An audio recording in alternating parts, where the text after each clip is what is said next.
Hola, Sips for Change fam, Tammy and Martine here, and today we're diving into sustainable consumerism and certifications in Latin America. These labels are not just stickers on a package. They're governance systems that can shift social power, protect ecosystems, and create real income stability for its producers.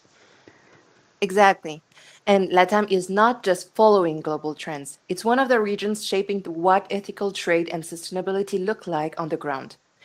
When we talk about coffee from Colombia or cacao from Ecuador, we're really talking about entire communities that live or die by how these supply chains are designed. It is so much more impactful when you put it like that, Martine. So let's zoom out for a second. Across Latin America, consumers are becoming more and more intentional, even if budgets are tight.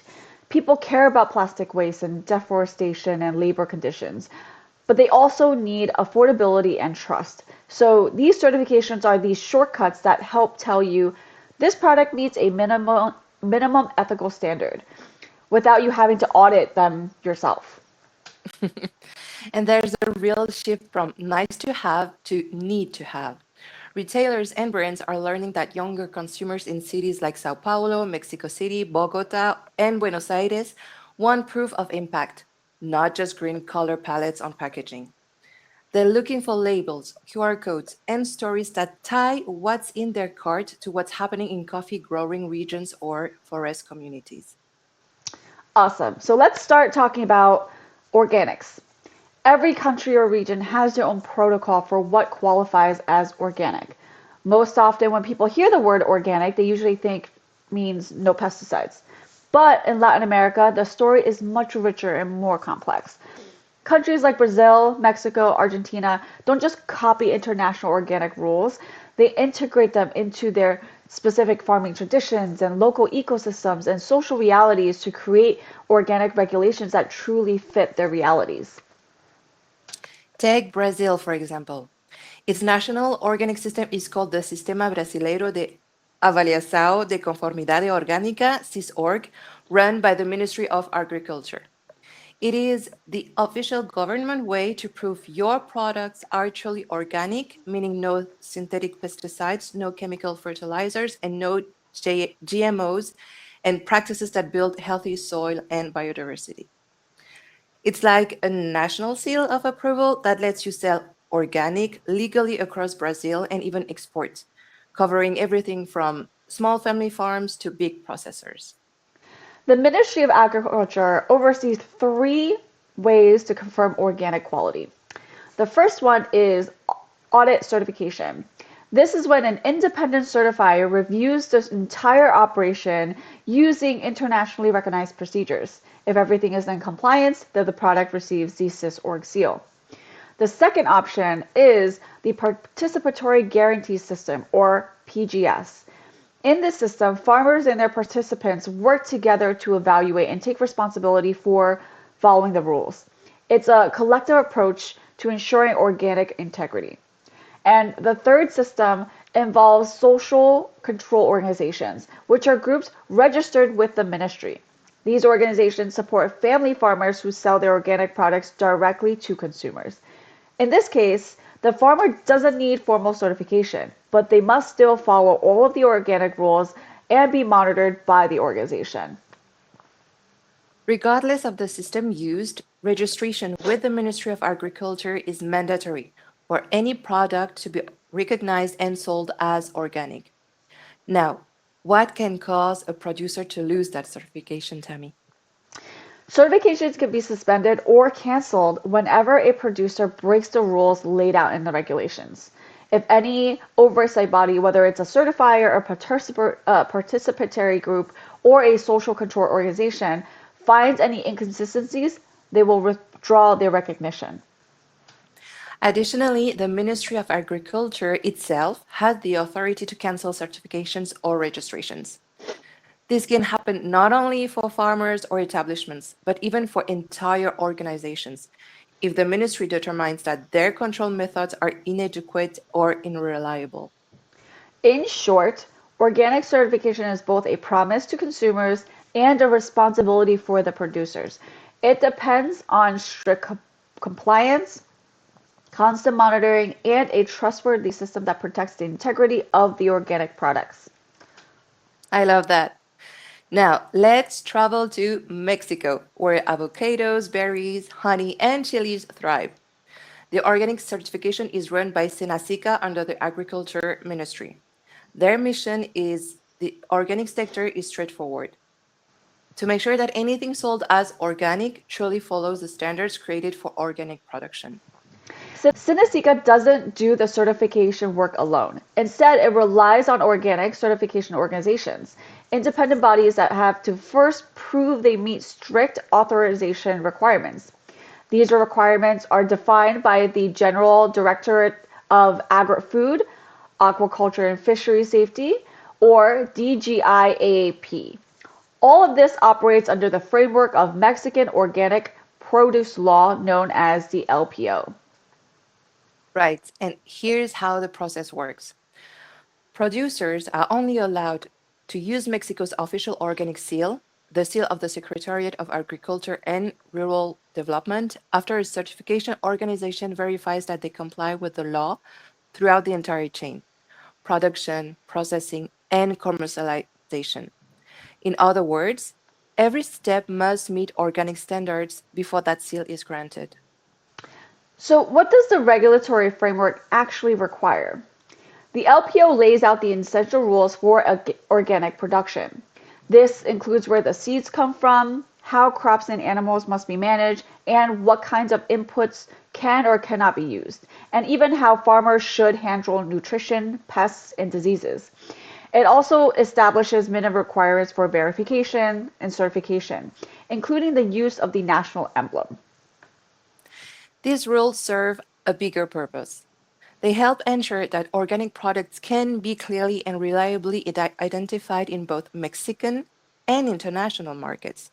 They also protect consumer trust by preventing misleading claims and ensuring that the term organic truly means something. Mexico's framework creates a structured, transparent way to protect the value of organic products, support responsible producers, and maintain the level of trust of the people who buy them. Right. Now, last but not least, the SCS Sustainably Grown label, which goes beyond organics, founded in 1984. Yes, this is a full package certification for Latin American farms growing fruits, vegetables, herbs, flowers, verifying they're not just chemical free, but also their labor has fair wages, they practice water conservation, biodiversity hotspots are protected, and community projects are funded. Think of it as a sustainability report card from the SCS Global Services. It's trusted worldwide, but shaped by LATAM voices. Also, the great news is that it was approved last November as an organic certified provider under Mexico's Organic Products Law, LPO. Right. And the SCS Sustainably Grown is a certification that offers producers a practical and respected way to demonstrate their commitment to sustainable agriculture. One of its biggest advantages is accessibility. It's cost effective and doesn't require long wait periods, as we know most certifications do. It doesn't require expensive licensing or added marketing or per box fees. This makes it very appealing as an option for producers of all sizes anywhere in the world, whether they operate conventionally or organically. Their certification is well recognized across the marketplace. Major retailers, including Costco, Walmart, Aldi, and Lidl, accept and value this standard. This broad recognition gives producers real market access and credibility with buyers. What also sets this program apart is the strength of its framework. In independent evaluations, Sustainably Grown consistently ranks among the highest sustainability standards. It aligns closely with leading initiatives in both US and Europe.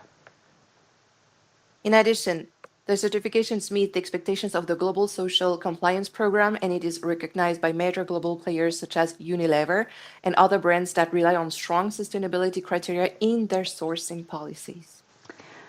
For those who don't know, the Global Social Compliance Program, also known as the GSCP, was an international effort developed by the Consumer Goods Forum to bring consistency and strength to social and environmental compliance standards across global supply chains. The program eventually evolved, and its role was taken over by the Consumer Goods Forum's Sustainable Supply Chain Initiative, or SSCI, which now leads the benchmarking for social and environmental standards. Right. In short, Sustainably Grown provides a reliable, efficient, and widely accepted way for producers to show that their operations meet high sustainability expectations, helping them earn trust from retailers, brands, and consumers alike. Now, the upside is that sustainable consumerism is rising in Latin America, but it is still nuanced. Many shoppers want to reduce their footprint, but they're navigating inflation, job insecurity, and limited product choices. Therefore, the winning formula is sustainable and accessible. People will look for proof of labels and refill options and local sourcing, but they will only stick with it if prices are reasonable and information is clear. Any confusing eco jargon or hidden costs pushes even well-intentioned shoppers back to the cheaper option. Right. Another pattern is trust in brands and retailers.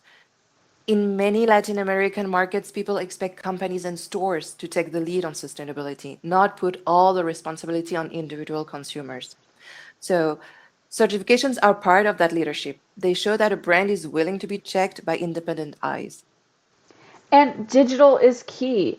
Using clear icons, whether it's for organic or fair trade or Rainforest Alliance on e-commerce platforms, and plus short stories or videos on producer communities can help bridge the I want to do better gap without asking consumers to become full-time investigators sorting out information. That being said, we always like to equip our audience with the resources in case they do want to take that extra step. So let's get practical, especially for everyday shoppers in Latin America or buying Latin products abroad. Here are a few actions that make a real difference without needing a sustainability degree. First, pick one or two labels to learn well. In our global segment, we touched on Fair Trade and Rainforest Alliance for coffee and chocolate. Because these are globally recognized, you can prioritize them as top choices when the price difference is manageable. That repeated choice consciously signals the retailers to stock more of those options. Second, ask questions. In supermarkets, cafes, or online, a simple "Do you have any certified or organic options from local farms or producers?" can really nudge buyers to look at their assortments. The more often they hear that question, the more it shows up in their KPIs. Absolutely. And third, use your social and professional spaces. If you run a cafe, you manage a corporate pantry, or if you plan events, build certified Latin American products into your purchasing proposals. You're amplifying your impact by shifting institutional demand, not just with your personal basket. Latin American sustainable consumerism isn't just about buying green. It's about power, dignity, and resilience in producer communities, plus real safeguards for forests and workers. Certifications, when they're robust, turn those values into concrete rules, audits, and money flows. So whether you're sipping Colombian coffee in Bogotá, São Paulo, or Berlin, the label on the bag is a tiny governance system in your hands.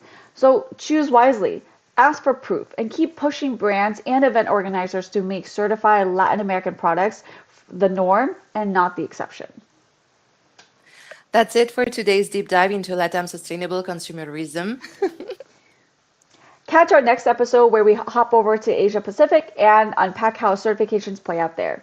Like, subscribe, and share this with a fellow coffee or chocolate lover. And as always, Sip for change, everyone. bye. That was pretty good.